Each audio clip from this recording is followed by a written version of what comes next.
Okay, 10:01 on my clock. So let's get going here. I want to welcome everybody to our Fenestration Canada Tech Talks on glasses guards.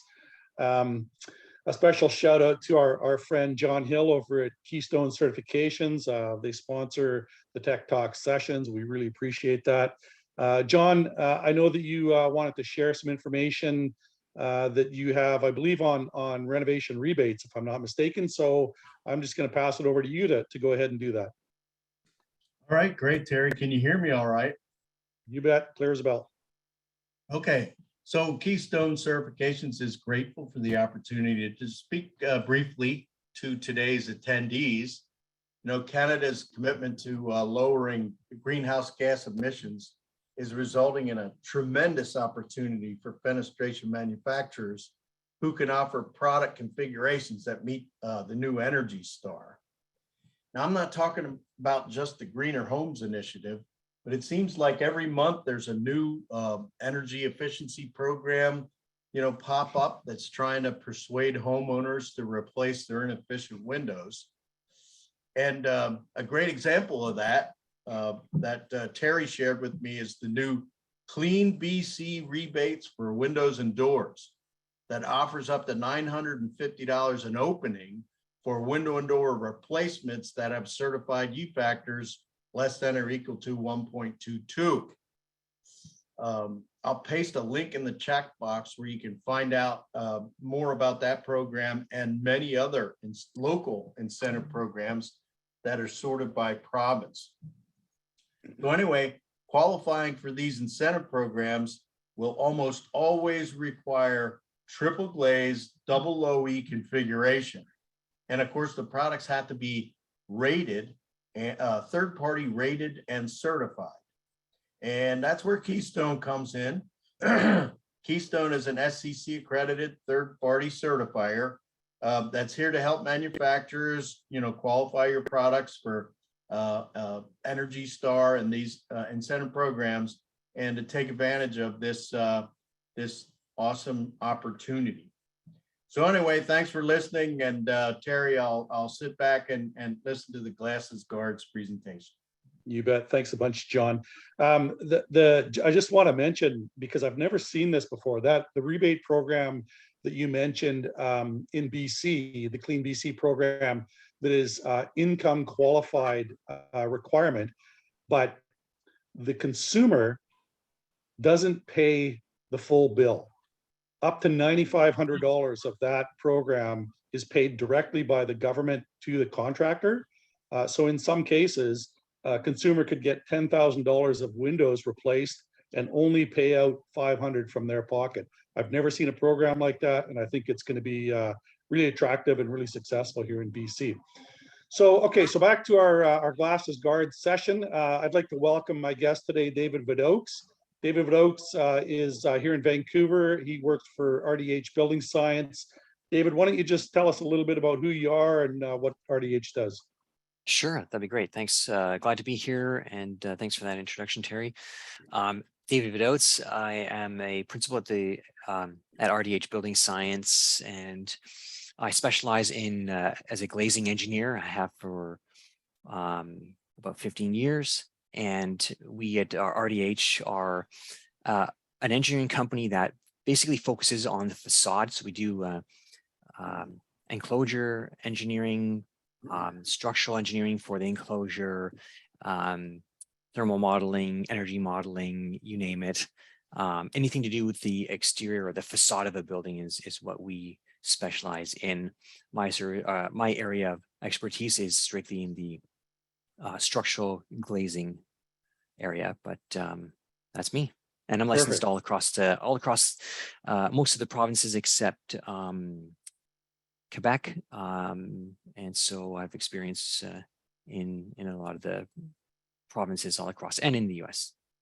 Excellent. Glad to be here. Good to hear. Okay, thanks a bunch. So glasses guards, the definition out of the code, is it's a protective barrier around openings in floors or the open sides of stairs, landings, balconies, mezzanines, galleries, raised walkways, or other locations to prevent accidental falls from one level to another. such a barrier may or may not have openings. So a residential manufacturer, all of these different definitions of where this applies, I think it's fair to say that balconies, exterior balconies, mezzanines, galleries, or raised walkways would be the applicable sort of location for a single family home where you would have to have guard load glazing. I provided a couple of images. The one on the top left, that's pretty obvious that that would have to meet guard load glazing. You know, the glazing's right to the floor. It's obviously above the first floor in that building. And then the one on the bottom left, a little more questionable, and there would be probably a lot of people on this call and in our industry that say, well, that doesn't need to meet it. It's 6 inches, 8 inches, 12 inches, whatever number that they think is the requirement above the floor. In fact, that window would require guard load glazing in it. So we're going to get to those numbers and where they apply as we move through this session today. If I can get it to move. There we go. So we're going to try and keep it simple today for this session. We're going to try and focus only on single family Part 9 buildings and the requirements that are in the NBC 2015. As always, check with your local AHJs for the requirements. There can be different requirements depending on where you are across the country. So you should always be working with your local compliance agency. So we're going to look at the allowable glass in guards. We're going to look at where guards are required. We're going to talk about the guard heights, which is oftentimes the most confusing detail to manufacturers. The loads on guards, David's going to help us out on understanding what those loads are and how they apply. We're going to look at the loads table in 9.8.8.2, how to calculate glass for guards. And then we're going to take a bit of a brief look at the glazed sidelight forced entry myth and doors and glass and safety glass indoors. Another confusing item for a lot of people across the country. So allowable glass in guards, it's pretty straightforward and it's pretty clear. 9.8.8.7 in the NBC says glass in guards shall be. So that is very clear. There's no ambiguity about that statement. They shall be safety glass of a laminated or tempered type conforming to CGSB 12.1 tempered or laminated safety glass, or wired glass conforming to 12.11 wired safety glass. And it should be noted that there's actually a group currently actively looking at and developing a code change request that is going to remove wired glass, or at least we anticipate that it's going to remove wired glass as safety glass for the 2025 National Building Code. Lots of discussion behind the wired glass, where it can be used, but today, under the NBC 2015, you can use wired glass as safety glass. I certainly would not recommend that. So I thought it'd be interesting for our viewers to understand, you know, that the tempered and laminated glass testing, just sort of the overview of how it's tested. So that image there is the how it's assembled to do testing. So an impactor, and you can see it, it's a leather bag, and it's actually wrapped in tape. It's 100 pounds. It's swung from either the Class B height, which is 460 millimeters above strike point, or the Class A, 1230 millimeters above strike point. And then the criteria for acceptance in 10.142 out of 12.1 is they gather the 10 largest crack-free particles that will be selected within 5 minutes of the impact, and they cannot weigh more than the equivalent of 642 millimeters squared or 10 inches squared of the original specimen. So they gather up those pieces, they weigh it, and it can't exceed that weight to pass the criteria to meet safety glass requirements. And then the glass must be legibly and permanently marked with the manufacturer's name and trademark, and that's the manufacturer of the safety glass, and the appropriate standard designation, test size, classification, and fabrication location if more than one. And what we run into in the past is that when you're using laminated as safety glass, oftentimes, you know, the etch that was on that original sheet of laminated glass is no longer there. So you need to make sure that that glass is marked with the appropriate information as laid out in that line. So when you're using laminated glass, make sure it's marked appropriately. And you can actually get a free copy of CGSB 12.1 at that that website. It's a free download, and you know, if you're dealing with safety glass and what the requirements are, and you want to make sure that the safety glass you're using meets all the requirements, I really strongly recommend grabbing that standard and giving it a good bedtime read. All right. So NBC 2015, where guards are required. So 9881 in the NBC required guards.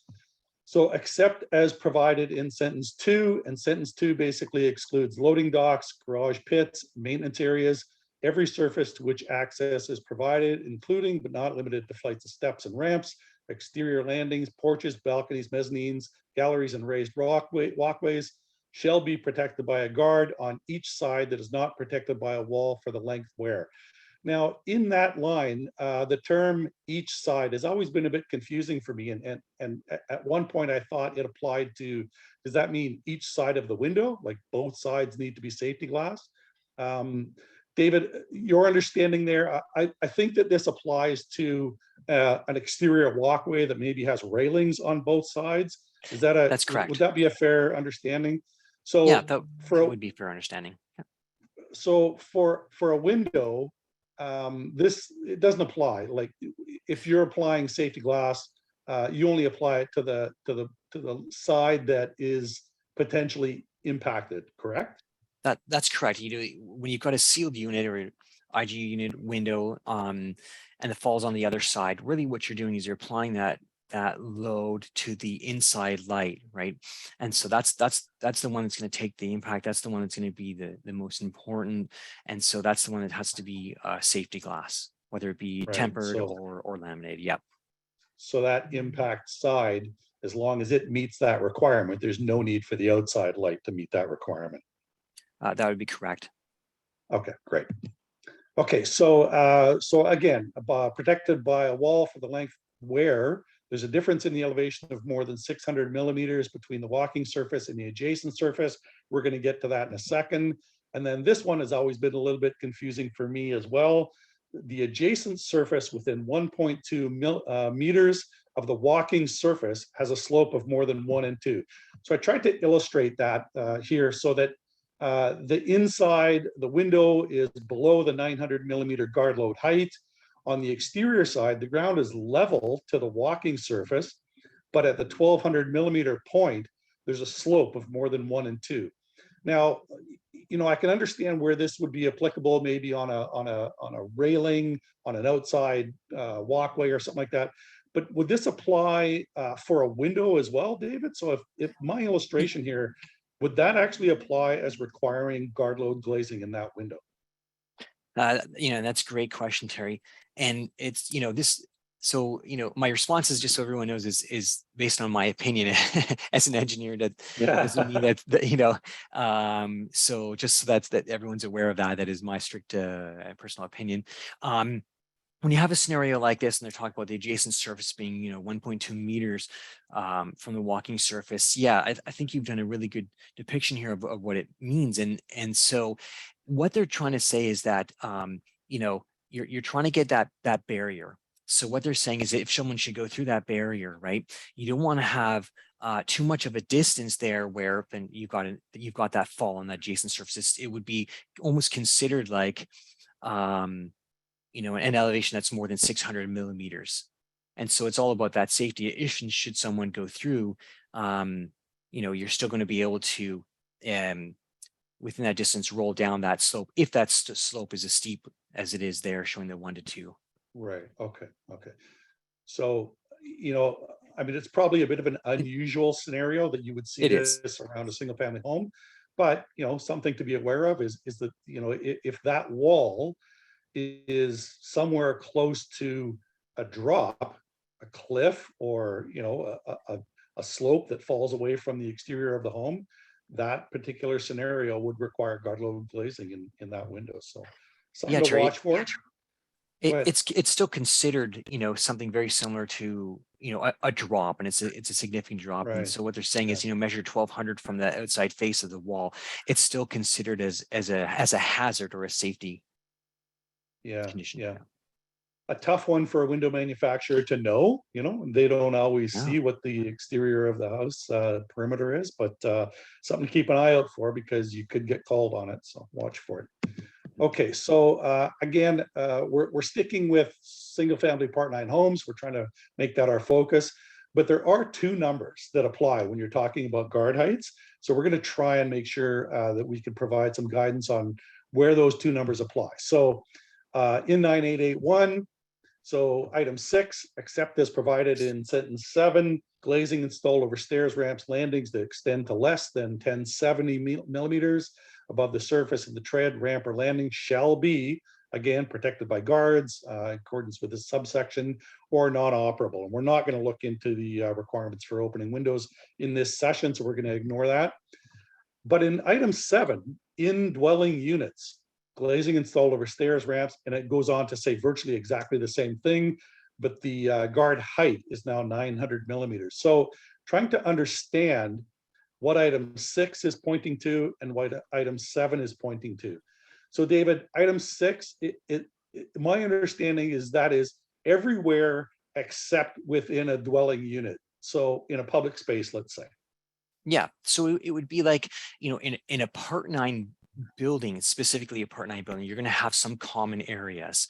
And so that's kind of what they're leading up to, is in those common areas where you're going to see higher traffic, higher volumes, possibly of people, where you want, to have it be, more safe. You're going to see it at 1070 there, but in a single or a dwelling unit, which is kind of interesting. And the definition of a dwelling unit here is, and what it says in the code, it says dwelling unit means a suite operated as a housekeeping unit used or intended to be used by one or more persons, and usually containing like your cooking areas, eating, living, and sleeping in sanitary facilities. It's going to be within that dwelling unit where your probabilities are going to be a little bit lower. Your statistics for larger groups of people will be a little bit less. And so they're kind of lowering that guard height for in those dwelling units. Okay, so to break this down into something that is really, really basic, let's say you have a Part 9 duplex building. It has a couple of dwelling units, one on each side, and it happens to have a common area entry that maybe goes up to the second floor potentially. And within that walkway common area, you have a window at one end of it. That window guard height would be 1070, while the guard heights in those dwelling units would be 900. Correct. Right. And that's what we go by. Yeah. Yeah. Okay. So a couple of different numbers there to watch for, but for the most part, in dwelling units in Part 9 residential homes, you're looking at 900 millimeters being the guard height. So again, we're going to look a little bit closer at that and give some examples. So 9883 guard heights. So except as provided in sentences 2 and 4, all guards shall not be less than 1070. So again, talking about more public common areas. And then all guards within dwelling units, again, reiterating that we're talking about very specifically inside dwelling units, within houses, potentially with a secondary suite, including their common spaces, shall not be less than 900. So now that's talking about potentially a single family home that has a suite in it. Those numbers, guard heights, are at 900 millimeters. So here's a couple of graphics that I laid out to really illustrate where the guard height is in a single family home. So 900 millimeters with a 600 millimeter drop from the walking surface on the exterior would not require guard glazing because it's at 900 millimeters. Whereas the one on the left, 800 millimeter or 899 millimeter with a 600 millimeter drop on the outside would require guard load glazing. So exterior guards serving not more than one dwelling unit or a house with secondary suite, including their common spaces, shall not be less than 900 millimeters, where the walking surface served by the guard is not more than 1800 millimeters above the finished ground level. Now, I really struggle wrapping my head around this sentence and where it would apply. David, we talked about this a little bit yesterday. Mhm. Can you maybe lay out sort of where we came to a conclusion with how this would apply? Sure. So this is when, things to note on this one, especially the sentence 3 here, it's talking about exterior guards. Okay. So you're talking about an exterior guard or guardrail, serving obviously like not more than one dwelling unit. You can have a suite in there as well. And what they're saying is that if you've got that dwelling unit, and let's say you've got a deck, and your deck is somewhere between the height of just below like your 1800 millimeter mark, but greater than 600 millimeters from the drop of the deck down to the ground, you can have a guard that is at 900 millimeters high rather than at 1070. But once you go past it, your deck is higher than 1800 millimeters, you're then going to be subject to most likely the 1070 millimeter high guard. Right. Okay. So exterior guards. Okay. I think I got it. I still struggle with that one a little bit. It's always a confusing one because you start, let's say you start converting it to a sunroom and such as we talked about. Right. Then, We talked about potentially having an exterior deck that you turned into a sunroom with glazing all around it, and then it became a heated space. What are those numbers then, right? I mean, I think we're talking about 900 millimeters still being the guard load height on that particular scenario. Guards for flights of steps, except in required exit stairs, shall not be less than 900. Whoop. Was there anything else? I think that was pretty clear. Dwelling units 900, exterior we covered. If you don't mind chiming in there, sentence 4 is always an interesting one to me, because it says, guards for flights of steps, except in required exit stairs, shall not be less than 900 millimeters. You look at a lot of homes out there, and they talk about exit stairs. Well, what is an exit stair? You start thinking about, well, a lot of your homes have stairs that are means of egress to get out. And so this one I find at times can be misinterpreted by AHJs and or even us, in knowing, well, then do you chance it at 900? And then does the AHJ consider it an exit stair or a means of egress in getting out of the home? So this can be a tricky one where I've been caught, doing a 900 millimeter high guard, and then them coming and saying, well, it's a means of egress. It's an exit staircase. Therefore, it should be at the 1070. So it's just something to really watch.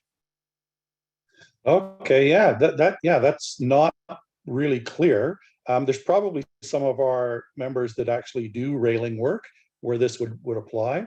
So they would need to define whether or not those stairs are an egress exit scenario. For example, from the second floor, there's no other exits out that floor. So now those stairs become the egress exit location. And now that stair becomes a 1070 required guard. That's what I'm understanding. Is that what you're saying? And that's what I've been dinged with before. Yes, indeed. So it depends. It depends on the AHJ. Like, we may consider it not as an exit stair, but that doesn't matter. If an AHJ does consider it, then you're going to be changing out your glass guards, and we've had that happen a number of times. That's really interesting. So if this particular home had this second level was actually a grade level exit on the opposing side of this backyard deck with stairs, that exit out the front of the house onto grade could be deemed the egress exit. And now these stairs would not be egress exit required, and therefore it could be 900. Wow. Okay. That's confusing. Good thing I'm not doing railings. Okay. So we're going to talk a little bit about what the loads are on guards. So 41514 loads on guards and handrails. So the minimum specified, you know what, actually, David, this is your bailiwick. I'm going to let you run through this, because to be honest, I read this and I go, which one applies to my window? So take it away. You got it. Thanks very much. For a second there, I thought you were going to go on. I'm like, hey, this is great.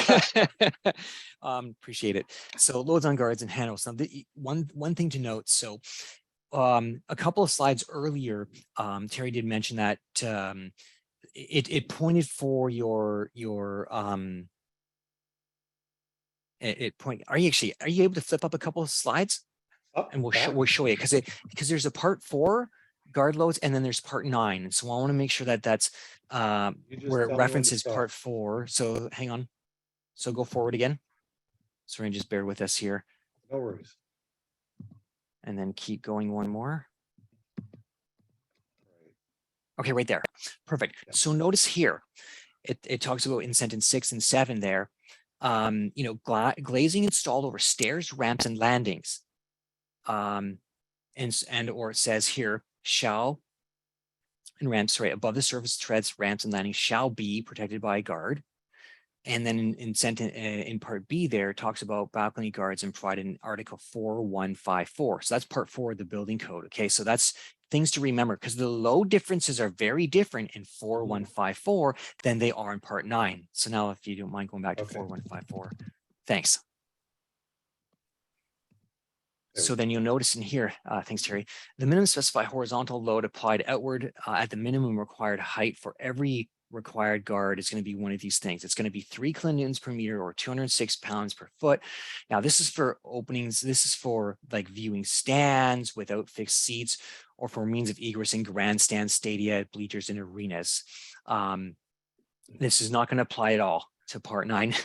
Part 9 homes, unless you have a grandstand in your part 9 home, but I don't see that happening very much.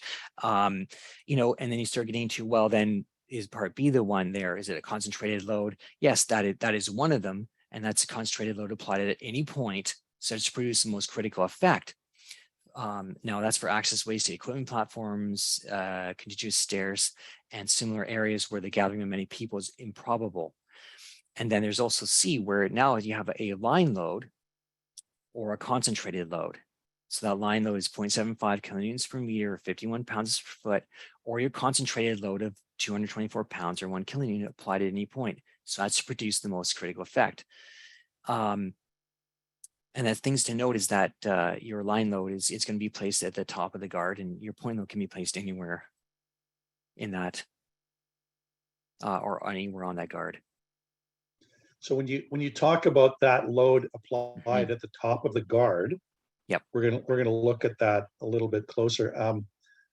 That point in a single family home, if I'm not mistaken, then would be 900 millimeters from the floor, correct?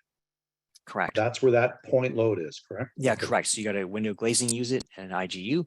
Then that's what we're going to be looking for, is to see, and is that sill of that window below 900? Right. And then if it is, then we're going to be applying proper loads for the proper areas. Okay. So then, so then this line here. So then part sentence 2 there says the minimum specified horizontal load applied inward at the minimum required height to every required guard shall be half that specified in sentence 1.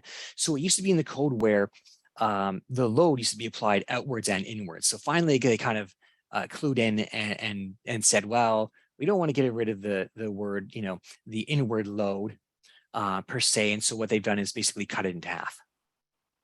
Okay. So inward load would be the load coming in towards you or towards the inside of the building. Okay. In this scenario, it'd be really hard to apply because, like I said, if you've got to drop more than 600 millimeters on the other side, it's unlikely you're going to have a guard load going inwards. Gotcha. Okay. It's more pertaining to guardrails, exterior, right. Okay. or interior.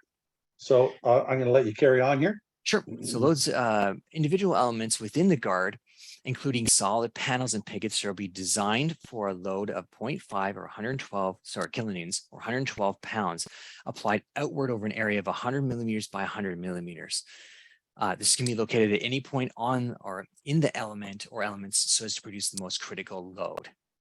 You're going to see a big difference. So this is part 4. We're going to be soon getting to the part 9 part. And this is where you're going to see some differences, okay? Especially with that sentence 3. And so that's for the individual elements. And so that would be something like you've got a top rail, and it really does pertain to guards because they'd have your top rail taking the guard load. And this is like your infill panel, for example, if you got glass on an infill panel or your pickets. Okay. Also, and then sentence 4, you got the size of the opening between any two adjacent vertical elements within the guard shall not exceed the limits required by part 3 when each of these elements is subject to a specified live load of, sorry, that's actually supposed to be 1 kilonewton, 224 pounds, Okay. applied in opposite direction in plane direction of the guard so as to produce the most critical load. So basically what they're saying is don't allow any of those elements to be greater than, and in part 3, it references 100 millimeters, or that's 4 inches.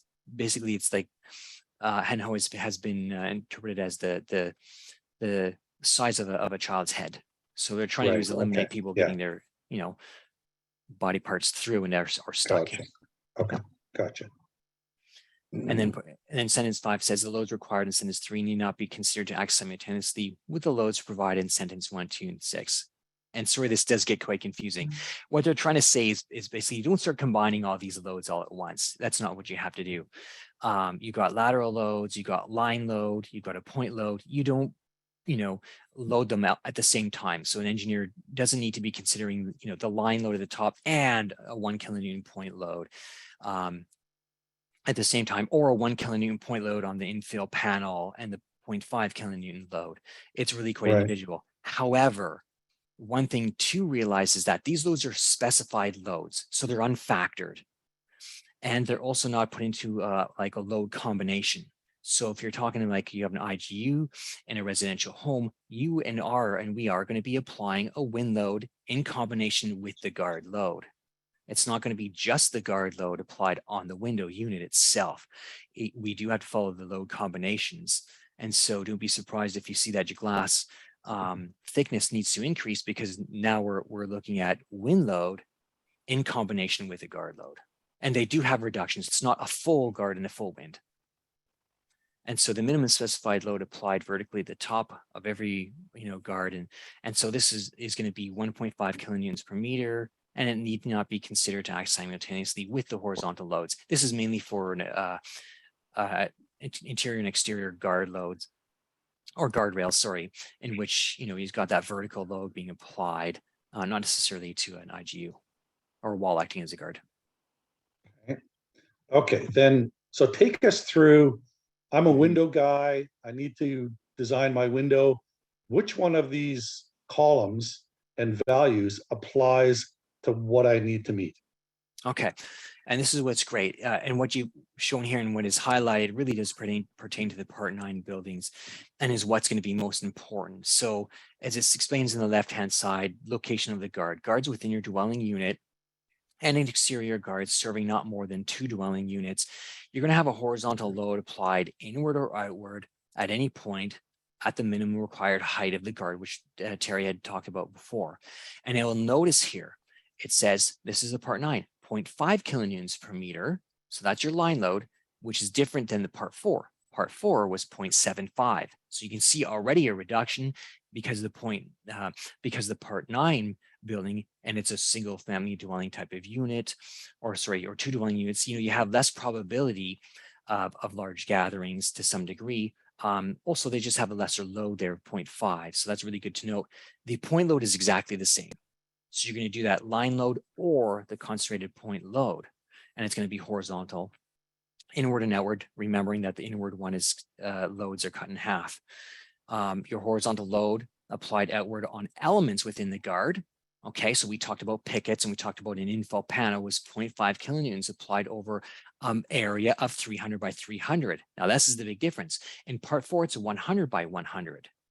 So there's the two differences, right? So make sure that your engineer, when he's looking at it, is it a Part 9 building? If it falls in that Part 9, you can see there's some relaxation in that, and then it's spread out over a larger area, which means it can be spread over more pickets. Unlike the Part 4, where it's going to be spread over 100 by 100, which is a much more concentrated load, and it can cause your glass to be increased, in its thickness. And then your evenly distributed vertical load is exactly the same. It's 1.5 in Part 4 and Part 9. It's the same loading. So that's a top rail. Is that how I read that? That's going to be the top rail, but what it is, it's a vertical up and down Oh, okay, gotcha. Okay. load. So, so for a residential manufacturer, really, if I understand this, that center column is the one that applies. 0.5 Mhm. kilonewtons applied Correct. over a maximum width of 300 millimeters and a height of 300 millimeters. So 300 millimeters squared. And So that's for your that's a really pickets. great.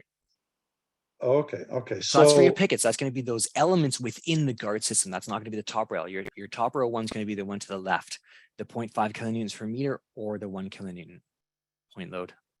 okay, so if I'm talking about glass, Mhm. is that load applied on a 300 millimeter square area Correct.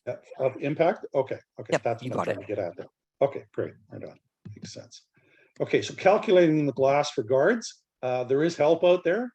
So 9887 glass and guards is required to be safety glass. We've talked about that, but all safety glass is not necessarily compliant for a specific guard.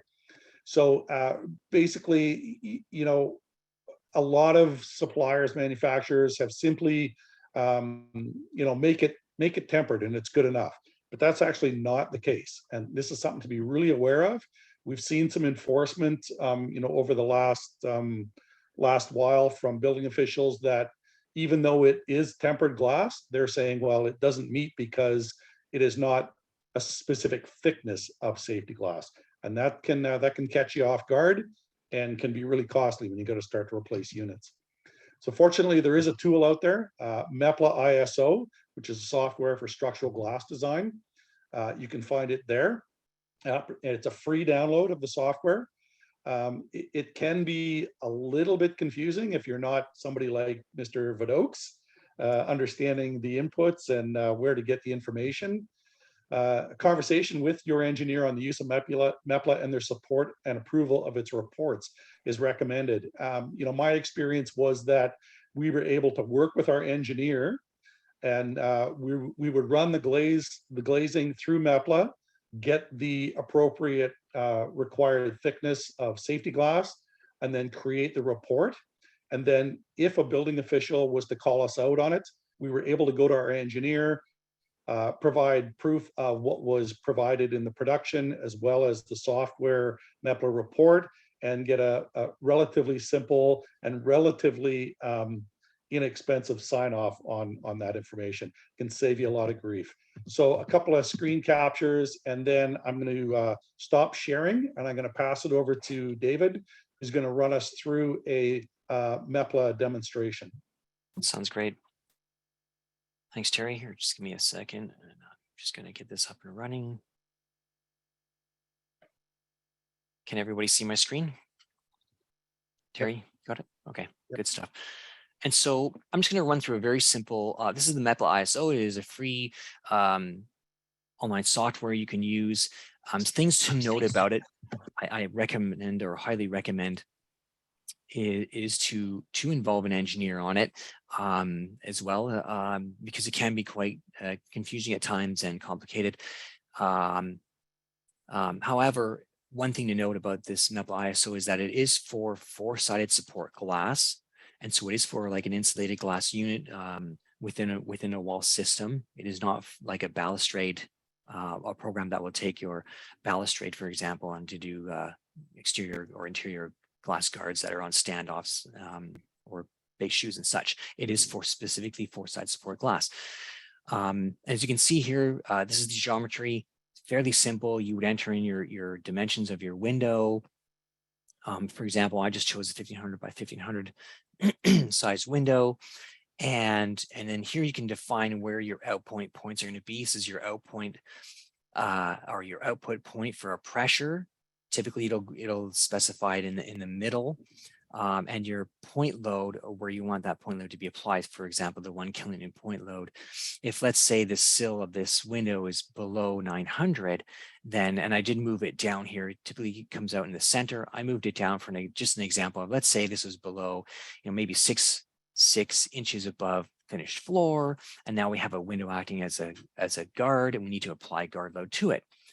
And so where we want to put that load, that point load would be somewhere at that 900 mark. I just threw it in here.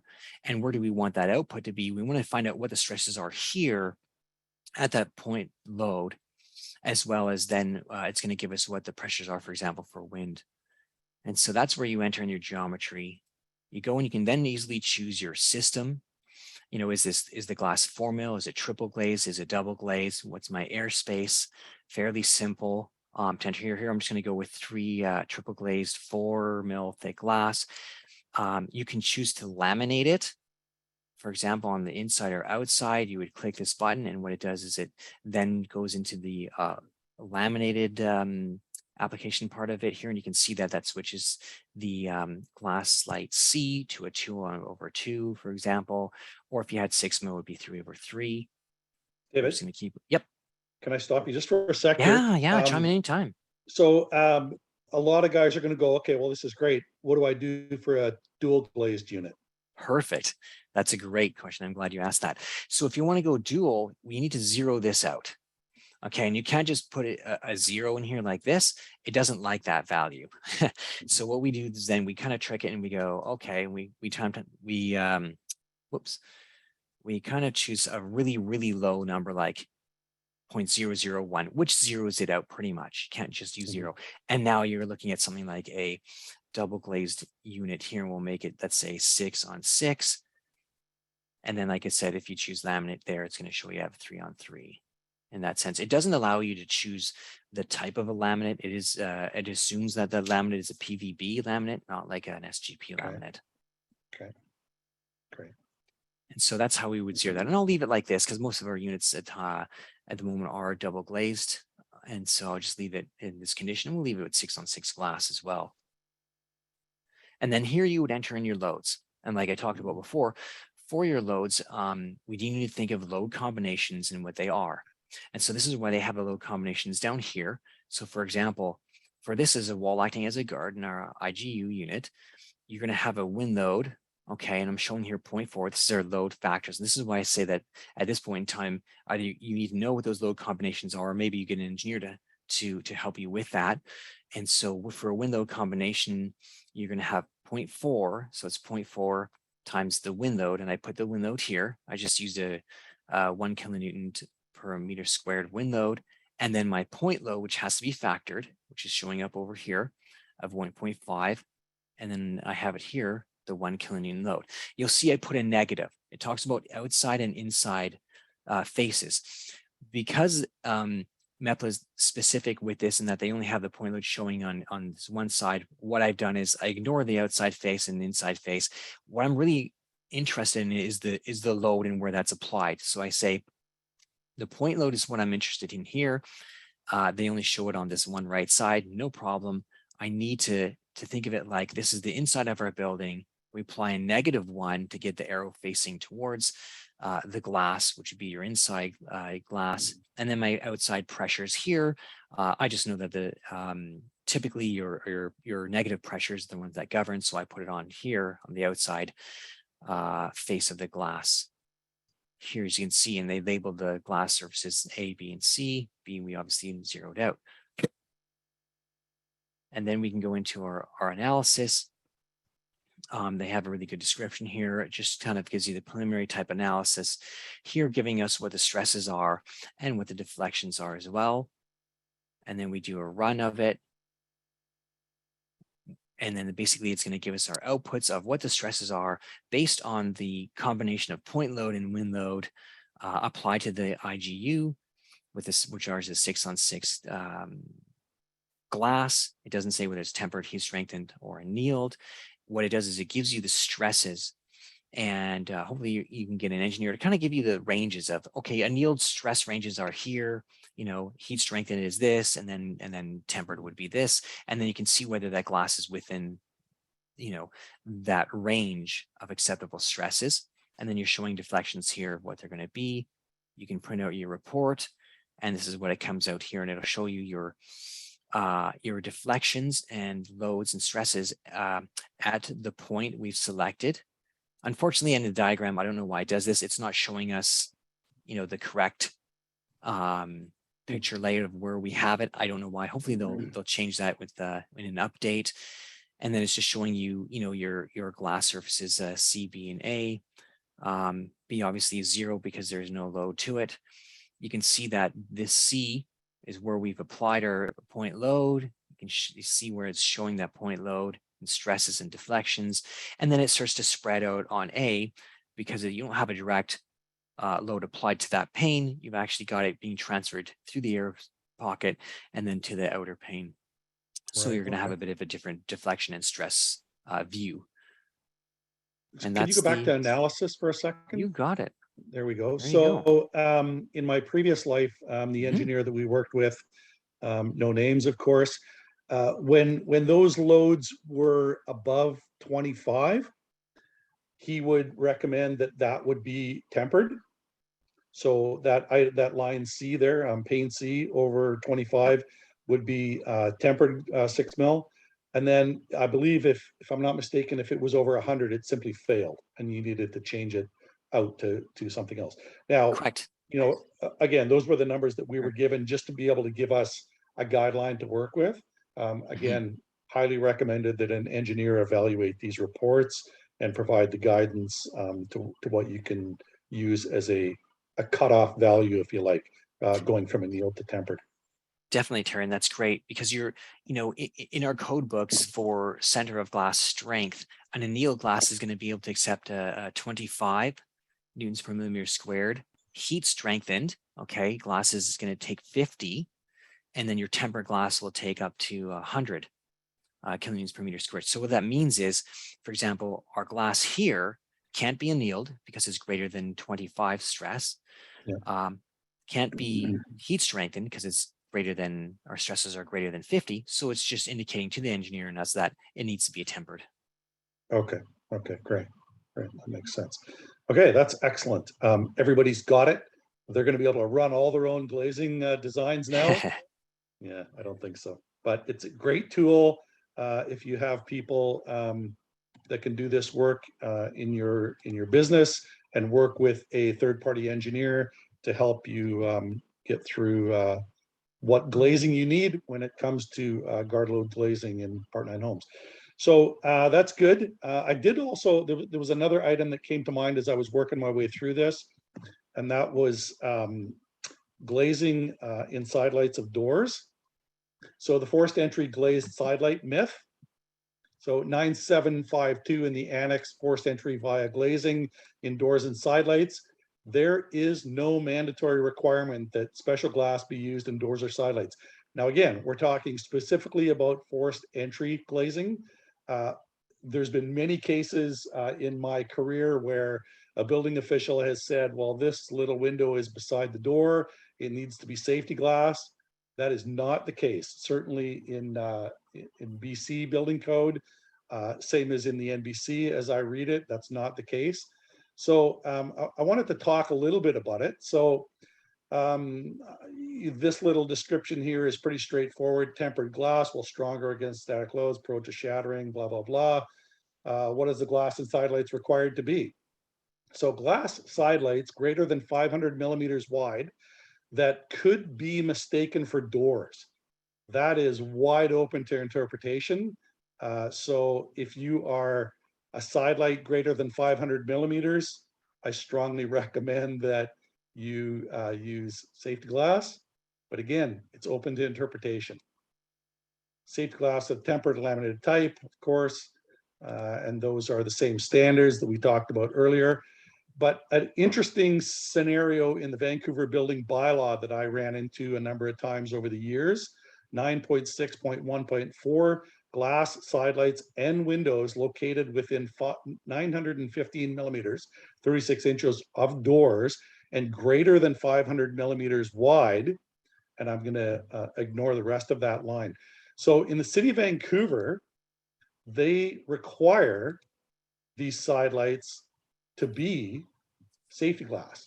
So the image on the left is a typical SDS door system with a very narrow side light outside the city of Vancouver.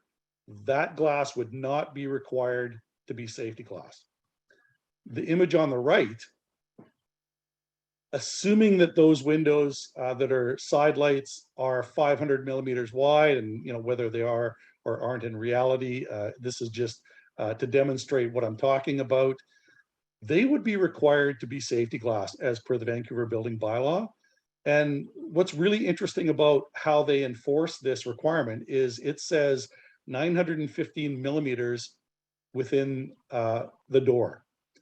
So even the windows that are on the hinge side of that door need to be safety glass. And I was called out on this more than once over the years and lost every challenge that I put forth. They enforce it quite aggressively from my experience. So if you're in the city of Vancouver, be careful about what you're doing for side lights and windows around door systems. Now, glazing for side lights and doors, there are requirements that are in the NBC 2015. Side lights greater than 500 millimeters wide, and again, could be mistaken for doors. Safety glass or tempered, wired glass, except as provided in sentence 4, glass in entrance doors to dwelling units and in public areas other than entrance doors described in sentence 1 shall be safety glass or wired glass described in sentence 1, where the glass area exceeds 0.5 meters squared and extends to 900 millimeters from the bottom of the door. David, can you make sense of what that says? This yeah. Sometimes I feel like yes, I can, and sometimes no. This is one of those tricky ones because it's like glass in an entrance door to dwelling units, public areas, where your entrance doors, like Terry said, and so I'm repeating it here, are described in sentence 1 shall be safety glass. I'm almost at the point of when in doubt, use safety glass. To be honest, because I've been dinged in many different ways for this very thing, for glass in entrance doors. And so we always temper, it's both lights, just temper everything, and we do side lights as well, just because like you, Terry, we believe in being in more, it's just easier to be safe and conservative than it is to then change out glass. It really is. Yeah, fair enough. As long as your competition is also quoting the same, then you're okay. That's yes, indeed. And then I wanted to throw in this, where is it? Right there. This has always been a little bit confusing as well. Glass other than safety glass shall not be used for a shower or bathtub enclosure. Sort of outside of our discussions today, but always a bit confusing for suppliers and where this would apply. So a bathtub enclosure, I mean, that's pretty clear in my mind that is, glass around a tub. But what if you have a window that is below 900 millimeters on the other side of the bathroom, say 3 or 4 feet away from your tub or shower, and it's not more than 600 millimeters, it's at grade on the exterior, does that window need to be safety glass?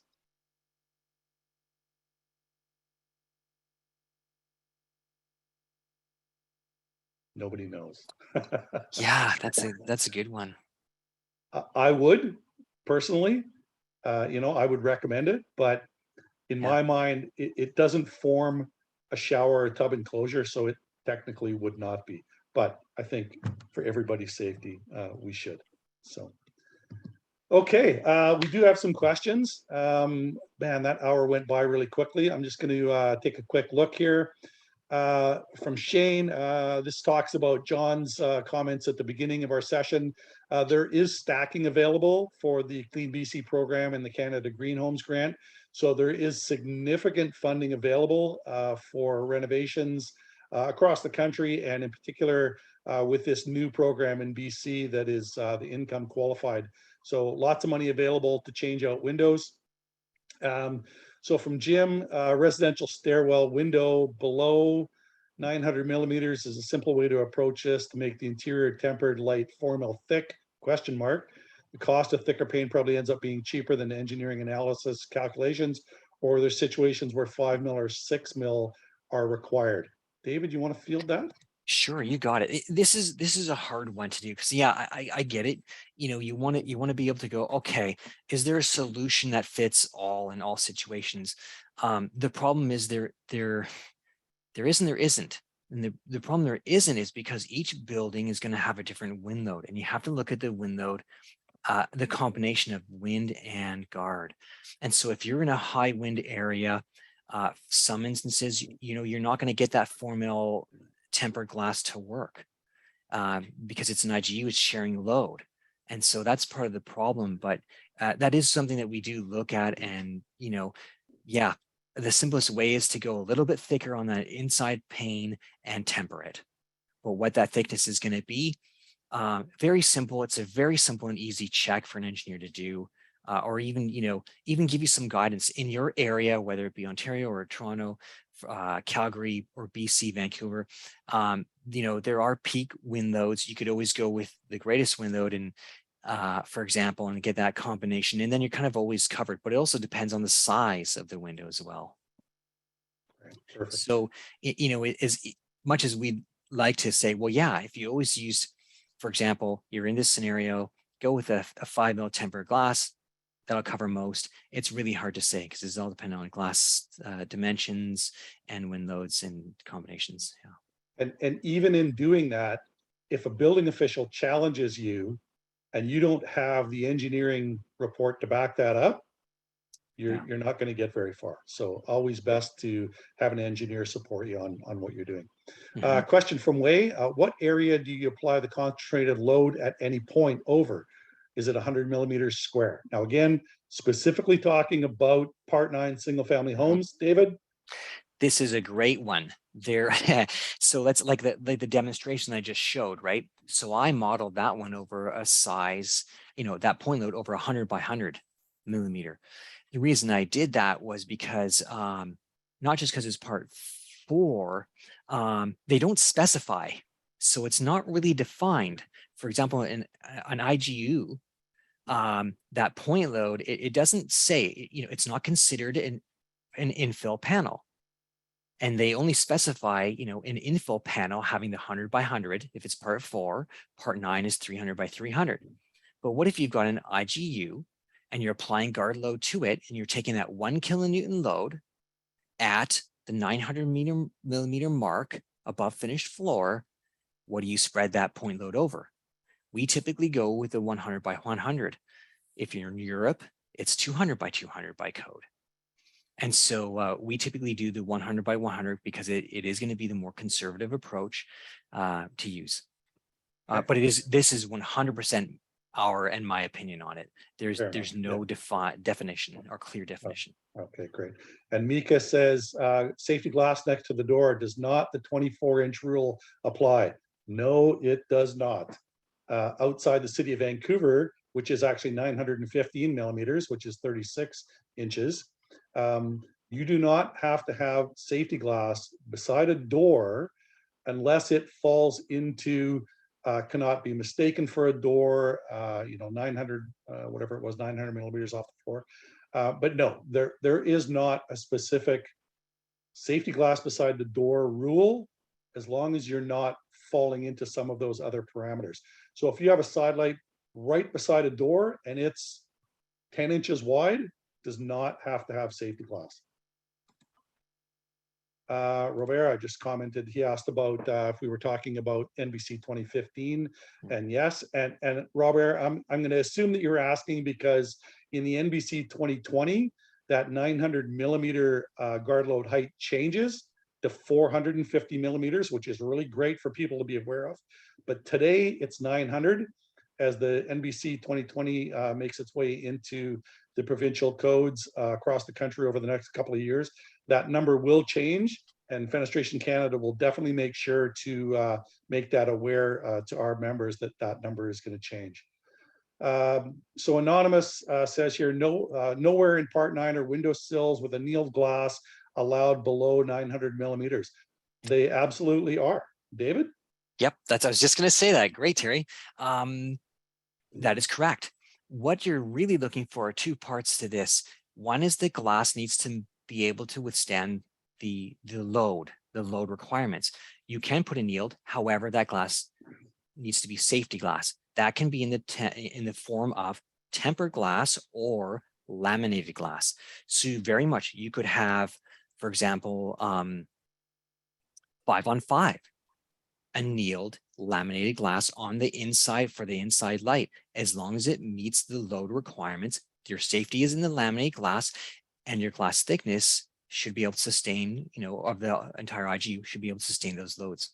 So you can.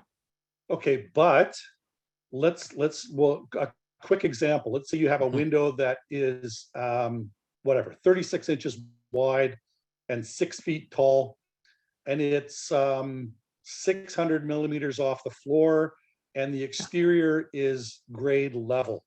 That window does not need to meet guard load, correct? That is correct. You've So got it no could fall on the other be a side. annealed glass that meets the requirements Mhm. of the thickness that's applicable to the square footage of the glazing and the wind Exactly. load Yep. location. So You got okay, it. Wind load so application does not only. need to be. Okay, great, thanks. Adrian Exactly. says, does the MEPLA calculator consider annealed glass regardless of thickness as resisting the same amount of force? Hey, Adrian. So the MEPLA calculator is not. It's just calculating the stresses for the scenario or the glass you've inputted it in. It's not whether it's annealed, heat strengthened, or tempered. It's just spitting out a stress based on the glass thickness. And so then when it spits out that stress, it's you to calculate the resistance for like an annealed type of glass, heat strengthened or tempered. It's then for you to go, well, I know what the resistance stresses need to be, and this is the range they are for annealed, heat strengthened, and tempered. Great. So it doesn't have to do anything with like annealed, heat strengthened. Not like the full version is a different thing, but yeah. Okay, great. We're running into our time limit, but I'm just a couple of quick comments and questions. Mika says, can you comment on walls acting as guards, 36-inch rule and the 42-inch rule, and when they apply? David, I have no idea about this. Do you know? Yep. Okay. I do. So walls acting as guards. That's a great question. In my opinion, this really depends on part 9 or part 3, part 4 buildings. Okay, part 9, I think Terry's already gone over that, in that it can be single family dwelling units. We've been doing the 36-inch rule. And then for anything outside of part 3, like anything in part 3 and part 4 buildings, it's going to be 42 for walls acting as guards. Okay, thanks. And David says here, are you seeing sealed units with SGP where post-breakage retention is required that still provide a guard? So wired glass, and are you seeing that request and being applied anywhere? So